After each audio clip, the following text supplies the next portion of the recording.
Sebelumnya, Assalamualaikum warahmatullahi wabarakatuh. Perkenalkan, nama saya Frelia Wahyudri Sriana dan teman saya Galuh Intan Utami.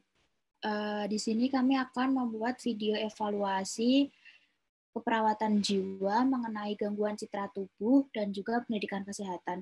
Nanti saya sendiri akan melakukan role play mengenai gangguan citra tubuh dan teman saya Galuh Intan akan melakukan role play mengenai pendidikan kesehatan.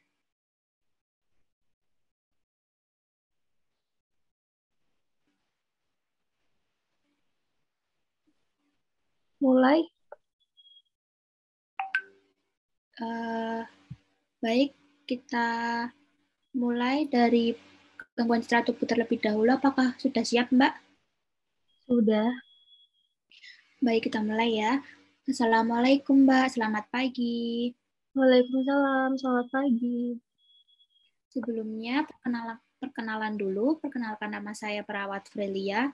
Saya yang bertugas pada pagi hari ini dan saya akan merawat Mbak ya. Kalau saya boleh tahu, ini dengan Mbak siapa ya? Iya Mbak, nama saya Galuh Mbak. Baik, Mbak Galuh senang dipanggil dengan nama apa? Galuh saja. Baik, Mbak Galuh, kalau saya boleh tahu nih, bagaimana kabar Mbak pada hari ini? Baik Mbak. Baik, Mbak, apa keluhan yang Mbak rasakan hari ini? Ya Allah Mbak, saya sedih sekali. Kaki saya diamputasi gara-gara kecelakaan.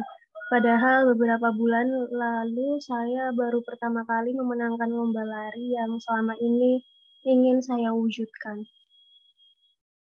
Oh, seperti itu ya, Mbak. Saya turut berduka cita atas musibah yang menerpa Mbak ya. Bagaimana kalau kita berbicara tentang apa yang Mbak rasakan selama ini? Apakah Mbak bersedia? Dan jika Mbak bersedia, Mbak mau di mana tempatnya? Di sini saja Mbak. Baik, mau berapa lama, Mbak? Baik, Mbak, bagaimana kalau kita kurang lebih 20 menit saja? Iya. Baik, Mbak. Bagaimana perasaan Mbak setelah Mbak mengalami bencana ini dan kehilangan kaki kiri Mbak? Saya sedih, malu, terkadang saya merasa tidak berguna dengan keadaan yang saya alami ini. Terlebih lagi, kaki saya tidak dapat saya gunakan seperti biasanya, Mbak. Kemudian apa yang Mbak lakukan ketika perasaan bersalah dan putus asa itu muncul, Mbak? Saya hanya bisa menangis dan ikhlas menerima semua ini, tapi saya tidak dapat membohongi diri saya sendiri dan berteriak ketika melihatnya dan mengingatkan kejadian itu. Maaf sebelumnya, Mbak. Sekarang Mbak hanya memiliki satu kaki yang berfungsi dan dapat digunakan dengan baik. Apa yang dapat Mbak lakukan atau yang ingin Mbak lakukan hanya dengan satu kaki yang Mbak miliki sekarang? Saya ingin sekali melakukan aktivitas seperti biasanya, meskipun sekarang saya hanya memiliki satu kaki saja. Baik, jadi begini Mbak. Mbak yang memiliki satu kaki yang berfungsi dan satunya lagi sebelah kiri sudah tidak berfungsi lagi kan. Tapi kaki sebelah kanan Mbak kan masih bisa digunakan untuk melakukan aktivitas sehari-hari. Dan tangan Mbak juga dapat difungsikan dengan baik kan? Iya, Mbak. Terkadang saya mencoba untuk melatih kaki saya dan melakukan kegiatan, tapi tetap saja saya merasa bahwa saya memang tidak berguna lagi di dunia ini. Baik, saya mengerti Mbak, tapi setidaknya Mbak juga sudah berusaha untuk melatihnya sendiri. Sekarang, bagaimana kalau saya ajarkan agar Mbak bisa tetap beraktivitas meskipun hanya menggunakan satu kaki yang masih Mbak bisa gunakan dengan baik, yaitu sebelah kanan. Iya, Baik, Mbak. Mbak dulu kan sebelum mengalami bencana ini dan kehilangan kaki Mbak, apa saja kegiatan aktivitas yang sering dilakukan di rumah? kan saya pelajar, Mbak. Jadi aktivitas saya ya olahraga, terus main bersama teman-teman, dan yang paling sering itu latihan lari. Apa sekarang Mbak masih ingin melakukan kegiatan tersebut? Ingin sekali, Mbak. Baik, jadi begini Mbak, seperti yang sudah saya katakan tadi, saya akan mengajarkan Mbak agar dapat melakukan aktivitas meskipun hanya dengan menggunakan satu kaki. Tapi sebelumnya kita coba berlatih untuk menggerakkan dan melakukan aktivitas yang ringan-ringan saja bagaimana? Iya, Mbak. Coba sekarang Mbak bisa eh, coba sekarang Mbak latihan untuk berdiri menggunakan tongkat, Mbak, dan berjalan pelan-pelan.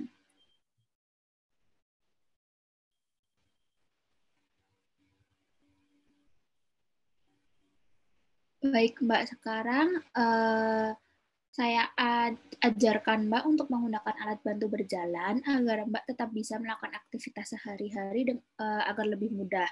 Saya contohkan ya, Mbak. Jadi contohnya seperti ini, Mbak jalan pelan-pelan menggunakan alat bantu, pelan-pelan saja ya, Mbak. Sekarang coba Mbak mencobanya sendiri. Baik, Mbak, itu sudah sangat bagus sekali. Sekarang Mbak sudah bisa berdiri dengan lebih mudah ya. Coba kita belajar berjalan lagi ya, Mbak. Nah, iya, bagus seperti itu, Mbak. Baik, Mbak, terima kasih. Mbak sudah bagus sekali dan terus berlatih setiap harinya ya, Mbak. Lalu, kalau saya boleh tahu bagaimana perasaan Mbak setelah kita berbincang-bincang dan melakukan latihan hari ini, Mbak? Alhamdulillah, saya merasa lebih baik, senang, dan lega rasanya, Mbak. Kalau begitu, sekarang Mbak coba beritahu saya kembali kegiatan apa saja sih yang sudah kita lakukan hari ini? Tadi saya sudah bisa berdiri dan melangkah lagi dengan menggunakan krok itu, Mbak. Iya, betul sekali, Mbak. Mbak mempunyai keinginan untuk sembuh yang kuat. Iya. Baik, Mbak. Apa yang kita lakukan hari ini, Mbak dapat melatihnya sendiri dan mulai mencoba melakukannya sendiri di rumah ya, Mbak. Tetapi harus tetap hati-hati ya, Mbak. Dan kalau bisa tetap dipantau oleh orang rumah. Iya, Mbak. Saya akan coba di rumah. Baik, Mbak. Saya akan kembali lagi besok ke sini dan melatih beberapa cara lagi untuk mengkoordinasikan anggota tubuh Mbak yang lain dan tetap melatihnya dengan kegiatan yang lain. Baik, Mbak. Mbak maunya besok jam berapa? Jam 10 pagi saja, Mbak. Baik, Mbak. Terima kasih dan saya akan kembali lagi besok pada jam 10 ke rumah Mbak. Kalau begitu saya permisi dulu ya Mbak dan terima kasih untuk waktunya. Jangan lupa berlatih ya Mbak. Baik, Mbak. Makasih. Iya, Assalamualaikum. Waalaikumsalam. Lanjut yang Lalu, pendidikan kesehatan.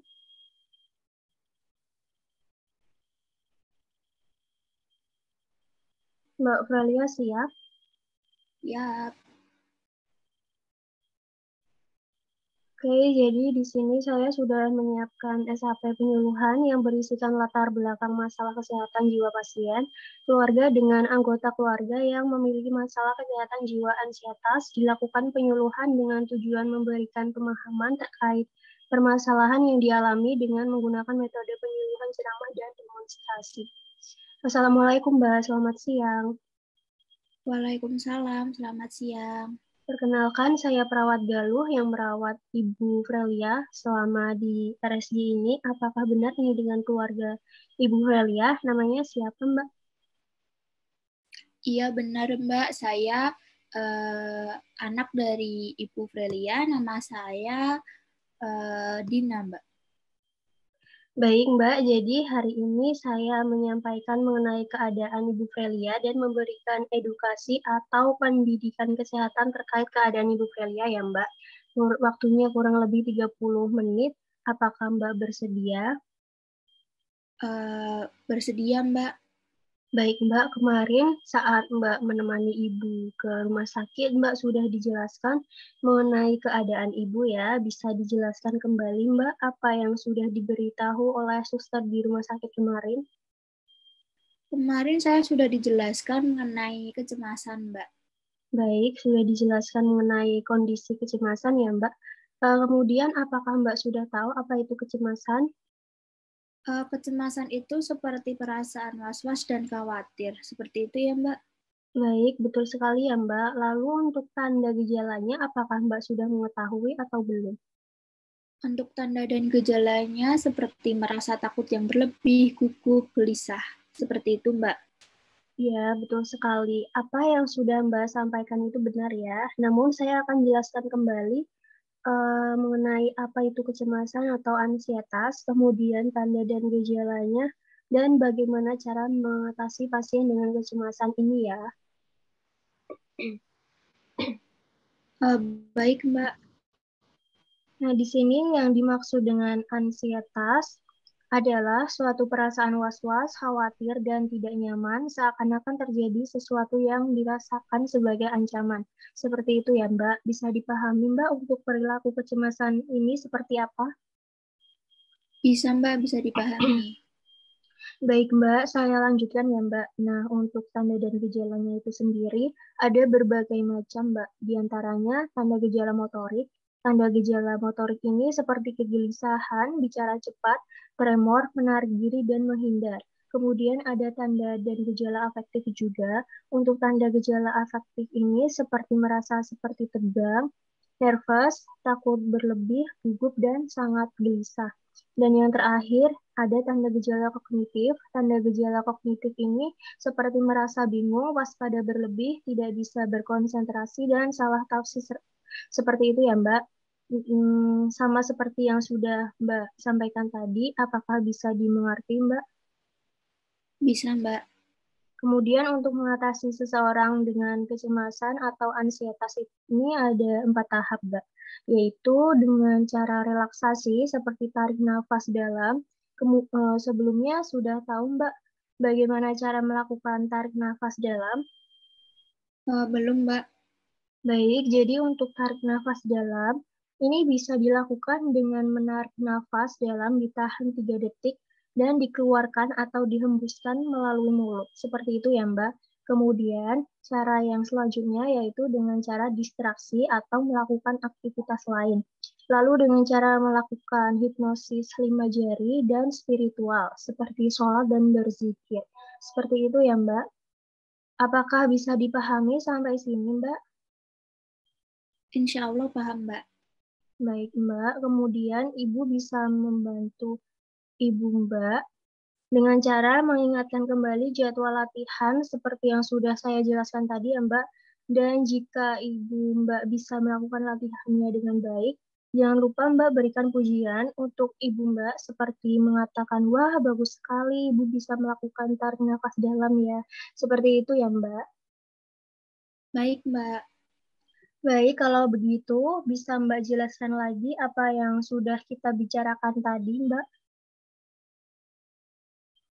Sudah membicarakan tentang kecemasan itu apa, tanda gejalanya, dan bagaimana cara penanganannya, Mbak.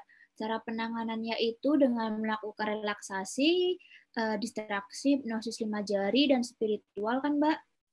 Baik, betul sekali, Mbak. Mbak bisa mengingat-ingat tindakan yang sudah diajarkan tadi ya, Mbak. Sekarang, bagaimana perasaan Mbak setelah kita berbincang-bincang tentang masalah ibu Mbak ini? Alhamdulillah, Mbak, saya menjadi lebih paham dan mengerti tentang kecemasan itu. Jadi saya bisa uh, merasa tidak bingung lagi jika ibu saya merasakan hal seperti itu, Mbak. Baik, Alhamdulillah ya, Mbak. Sebelumnya, apakah ada yang ingin ditanyakan, Mbak? Belum ada, Mbak. Baik, kalau begitu saya permisi dulu ya, Mbak. Terima kasih atas waktunya. Assalamualaikum. Waalaikumsalam. Terima kasih kembali, Mbak.